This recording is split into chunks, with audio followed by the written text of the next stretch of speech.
G's, no design on my jacket.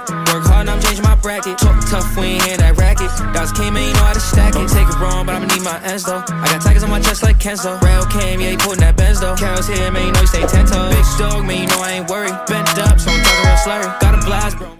Yes, sir. Yes, sir. Yes, sir. This is Adam Caplan, the voice in your ears with AC Radio, fresh off UFC 284 in Perth, Australia. Wow, what an unbelievable night. We had Alexander the Great Volkanovski fighting against Islam Makhachev. It was an unbelievable fight. I can't wait to get into it. But first, we're going to get into Della Maddalena versus Randy Brown. And, you know, I was banking on Randy. I was banking on Randy a little bit. He was so smooth. He was so calm leading up to the fight. He looked great on the UFC Embedded. Didn't think Jack got enough shine on the UFC Embedded, but, you know, I just thought Randy looked so great. You know, I remember back in the day when they set up Randy Brown against Mickey Gall, you know, it almost seemed like they were setting up two of those Contender Series or those Dana White looking for a fight guys. And it almost seemed like the UFC wanted to see if Randy was gonna sink or swim. And he absolutely swam against Mickey Gall. And, you know, leading up to this, he was just, like I said, so calm and cool. And when he got into that octagon, he had a stiff jab behind him, Randy Brown, utilizing his range and his athleticism. But holy crap, Della Maddalena, you got to say it slow because it's just even a beautiful name like that. His style on top of that, he had great footwork, great range. He was cutting off Randy Brown in the octagon like a scissor. And in the end, what ended up happening is that Jack was so relaxed and so calm and cool and calculated with his footwork. You know, even with Randy Brown using that athleticism, he was able to close Randy Brown into a corner of the octagon. Could you believe that? And in the end, it almost seemed as if Della Maddalena has been using that overhand right like he's been using that in sparring a million times over. He was so calm and flowy. He cut off Randy Brown, landed that overhand right hook in just such a flowy manner that maybe you could only pull off with 4-ounce gloves or maybe even 8-ounce gloves. And like Randy Brown went like NHL Hits 2002. He was rolling all over the place there. So shout out to my guys who've been playing NHL Hits 20, whatever it was back in the day. But man, Randy Brown got hit with that overhand right. He was rolling all over the place. Della Maddalena was calm and calculated with the ground and pound, sunk in that choke, and that was all she wrote. And the crowd went wild for JDM because that was a great, great performance. Footwork was on point. Boxing was on point, had his hands held tight. And I was a little worried about the close guard because Randy Brown has such a long reach and such athleticism that I thought that the hands closed in of JDM was going to cost him a little bit. But man, it didn't matter where his hands were placed because his feet were in the absolute right direction at every single moment. So congrats to him. Michael Bisping gave him his praise, said in a year from now, we expect to see Della Maddalena in a main event in Australia. And you know what? I could see that. Maybe not if it's a pay-per-view, but if it's a fight night, absolutely. Or if it's the co-main event on a pay-per-view like they've given Paddy Pimblett in the past. So congrats to him. A great, great fight. Then we had Justin Tafa with a beautiful left-hand knockout that a lot of folks were saying was similar to Conor McGregor in the knockout against Jose Aldo. Just the way he set up the left hand and the way Porter fell was similar to Jose Aldo. So congrats to him. Got the stunning knockout in front of his kids. A beautiful left hand at UFC 284 in Perth. I mean, come on now. What could be better? So congrats to Tafa there. Shout out to Glenn Sparv, who's boys with Tafa, a former professional MMA fighter, a great fighter at Tiger Muay Thai, Team Quest Thailand, one of the Finnish Vikings who had great wrestling and, you know, a funny personality as well. So congrats to Justin Tafa and some of the lads that are always accompanying, you know, the Aussies. So then we got the co-main event, baby. Yair Rodriguez versus Justin Emmett. And I was talking to Brett before the show, saying, bro, it was a good thing we didn't do the preview for the Yair fight versus Emmett because I was pretty high on Josh Emmett. And let's just say that shit did not fly. Yair Rodriguez was a stunner in that fight. I mean, listen, in the first round, he had a beautiful bounce to him. He was landing those body kicks at will. At one point, it looked like Josh Emmett was going to fold like a blanket when he got kicked to the body by Yair Rodriguez. You can just imagine how many kicks he's thrown in camp, how many bags he's almost folded in half. He almost did that to Josh Emmett on the night. So I really loved the distance control of Yair Rodriguez with those kicks because it was keeping Josh Emmett off of his boxing. Josh Emmett is known for his boxing. Okay, he loves to close the distance and make it a tough, gritty fight. We saw that with Calvin Kattar. If Josh Emmett wants to box with Calvin Kattar, you best believe he wants to box with Yair, but he wasn't able to get in that range. Later in the first round, you could see that Josh was starting to close the distance on Yair, wanted to get a little bit more risky with his boxing, and Yair made him pay for it. Yeah, Yair ate a couple of big shots, but let's call it spade a spade here. Yair Rodriguez was landing kicks to the body, question mark kicks to the head, showed notes of Muay Thai, showed notes of Taekwondo, and then on top of that, utilized his hand speed to land on the feet as well with his hands. It was unbelievable. It was a great performance. And, you know, in the second round at the beginning, you could see that Yair Rodriguez was starting to be very flat-footed, was starting to actually mimic the boxing stance of Josh Emmett. But then at the 4:30 mark, you could see that Yair Rodriguez snapped out of it, started going back to being light on his feet, was giving that bounce and went right back to the kicks to the body and the kicks to the head. And that right again reclaimed the momentum of the second round, going back to being nice and flowy and light on his feet. And then guess what happens? He ends up knocking down Josh Emmett, ends up getting him in his guard. Josh Emmett at this point is like, oh my God, this is my moment. I'm a wrestler from Team Alpha Male. I should utilize my ground and pound and utilize this position to reclaim the momentum of the fight. But guess what the hell happens? Yair Rodriguez gets his feet on the hips of Josh Emmett, is able to sink him into a triangle choke, and that is all she wrote because that shit was synced up tight. Brett was saying that he packed away that triangle like a homemade lunch from his mother. It was unbelievable. You know what I'm saying? So I got my man laughing back there now. And we're having fun with it today, man. We're catching momentum. It's 2023. And you best believe that the boy AC is delivering exactly what you need. So, you know, Yair Rodriguez, congrats to him. Sinks in a beautiful triangle choke. And how many folks had their bets in that Yair was going to win by submission? Not that many. They either thought it was going to be by TKO or decision. Definitely not a submission against a great and thick wrestler in Josh Emmett from Team Alpha Male. But Yair gets it done, just shows that he's a complete mixed martial artist. He is, you know, obviously has always been the future of Mexican MMA because not only does he have great stand-up, but clearly he's got great jiu-jitsu as well. And it's unfortunate because this was a classic case of some Team Alpha Male shit right there. Uriah Faber, Cody Garbrandt, even in some ways TJ Dillashaw and Chad Mendes, but more so Uriah Faber and Chad Mendes have gone through the entire division and then got to the toughest dance, which is the champion or fighting for the title, and they just simply couldn't get it done. You know, beautiful boxing, always cut out of stone, always the athletes that are in the best shape of their life with great boxing and great wrestling. And you know what? They get to the dance against the likes of Jose Aldo, against the likes of Yair Rodriguez, and against the likes of Dominic Cruz, and they just can't simply get it done because they're fighting against more dynamic fighters with better footwork, better striking, better timing, more tenacity, and perhaps better fight IQ. So a classic story in Team Alpha Male history. Josh Emmett does not get it done, just like we've seen in the former of Chad Mendes and Uriah Faber. And congrats to Yair Rodriguez. He sinks in that triangle choke, and what does he do? He has the chutzpah to grab Josh Emmett by the cheeks and tell him that he should be proud and that he's a great fighter. So Yair is just a fucking stud in every step of the way. Congrats to him. And gets on the mic and cuts a very great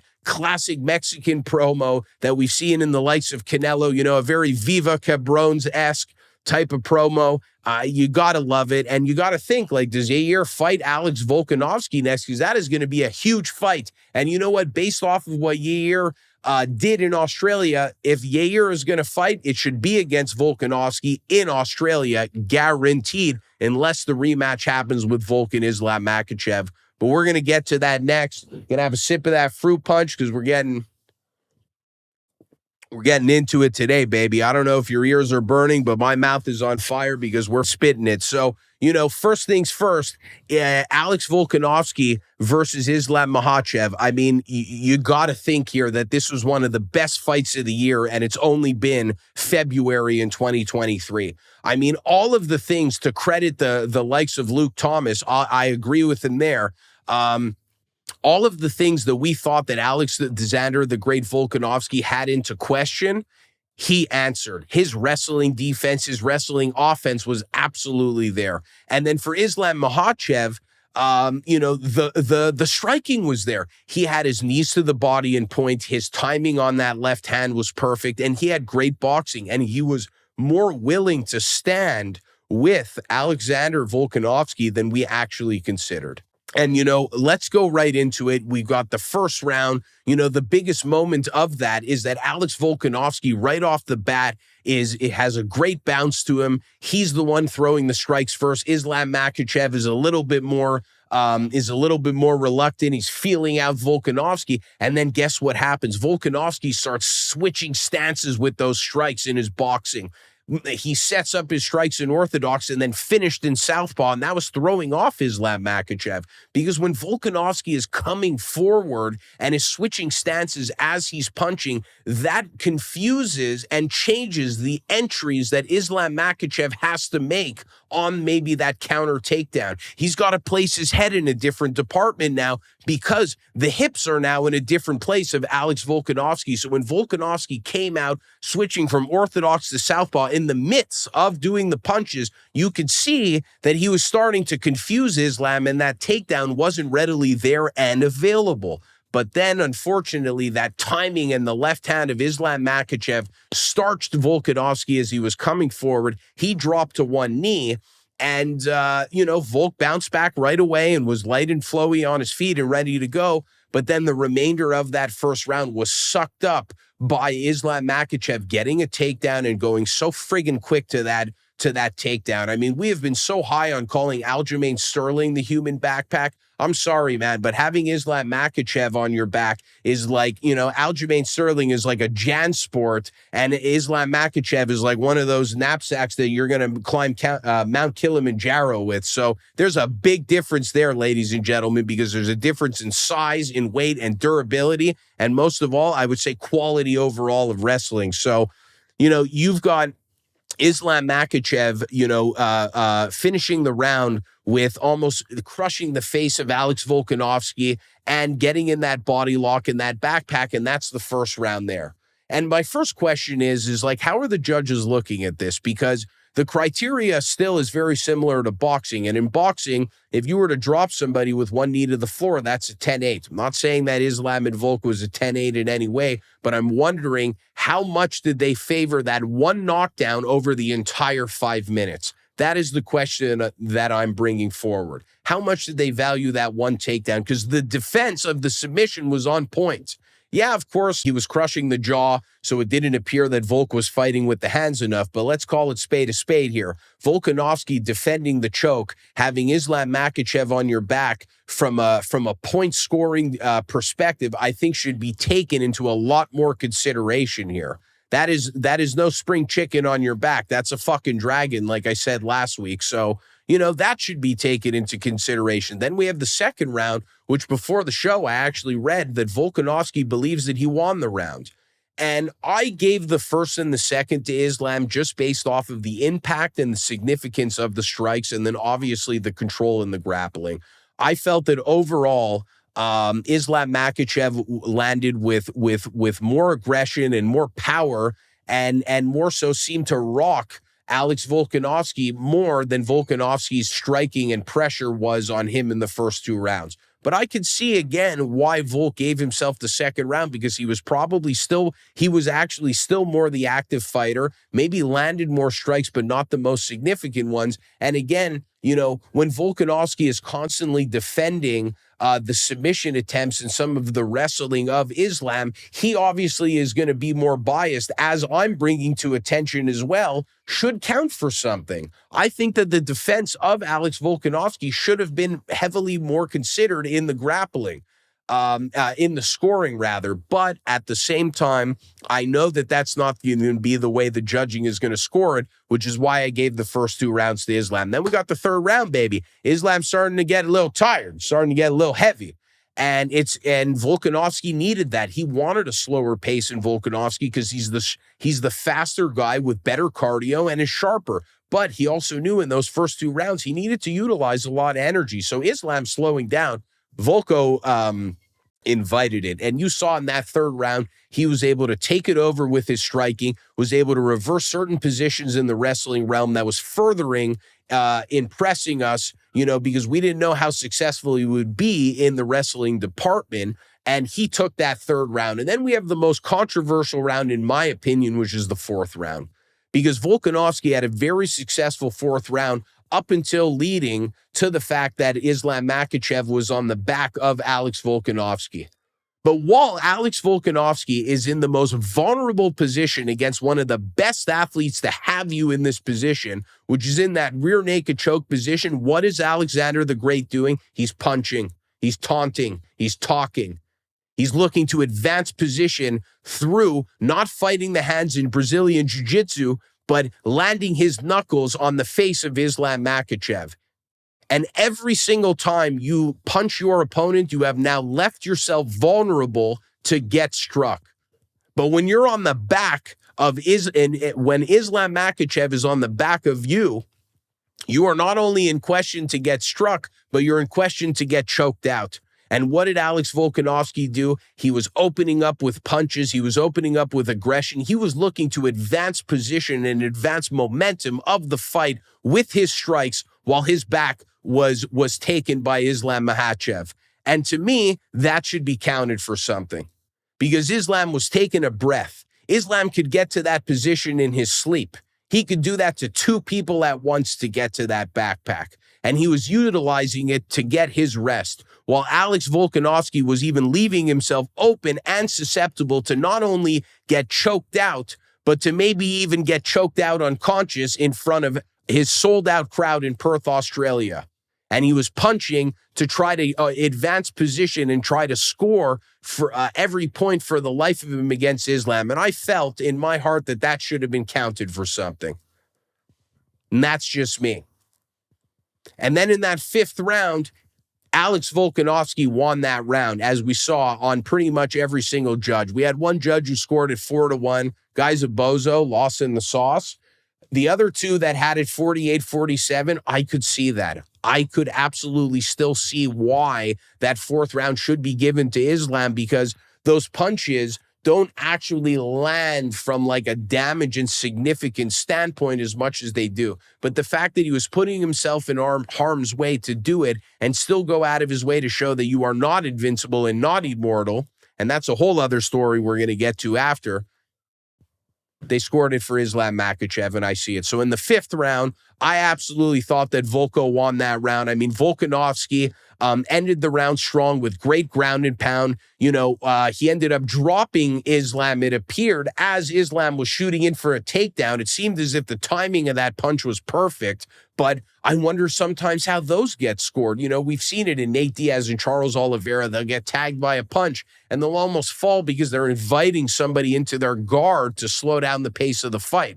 But in that one, it seemed like Alex Volkanovski connected, and he ended up in top position, ground and pounding Islam, which is one of Volkanovski's favorite things to do and one of his bread and butters that we haven't really got to see in recent fights because he's just been murking people on the feet. But what got Alex Volkanovski to the dance was dominant wrestling and great ground and pound, and that's exactly how we finished the 5th round. Then you got to add in the momentum of the crowd, the momentum of the moment of seeing the 145-pound champion rising to the Dagestani Dragon in Islam Makhachev, and that's the nickname that I've stapled for him. He ain't going to tell me otherwise.